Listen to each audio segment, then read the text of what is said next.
ঝড় এবং তুফান থেকে আত্মরক্ষার জন্য নবী সাল্লাল্লাহু আলাইহি সাল্লামের শেখানো দোয়া আমরা করব। সেটি হলো আল্লাহুম্মা ইন্নী আসআলুকা খায়রাহা ওয়া খায়রা মা ফিহা ওয়া খায়রা মা উরসিলাত বি ওয়া আউযু বিকা মিন শাররিহা ওয়া শাররি মা ফিহা ওয়া শাররি মা উরসিলাত বি।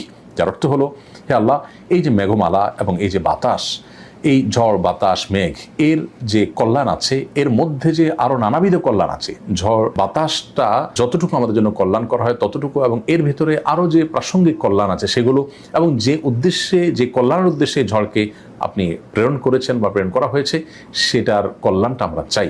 এবং এই ঝড় যে ক্ষতি আমাদের করতে পারে এবং এর মধ্যে আরও নানাবিধ যে ক্ষতিকর দিক থাকতে পারে, যেমন শিলাবৃষ্টি, আরও অনেক ক্ষতি থাকতে পারে সেগুলো থেকে, এবং যে অকল্যাণ নিয়ে আপনি এটাকে প্রেরণ করেছেন সেটা যেন আমাদেরকে স্পর্শ করতে না পারে, তার ক্ষতি থেকে আমরা আপনার কাছে পানা চাই। আবার দোয়াটি বলছি, আল্লাহুম্মা ইন্নী আসআলুকা খায়রাহা ওয়া খায়রা মা ফিহা ওয়া খায়রা মা উরসিলাত বিহি ওয়া আউযু বিকা মিন শাররিহা ওয়া শাররি মা ফিহা ওয়া শাররি মা উরসিলাত বিহি।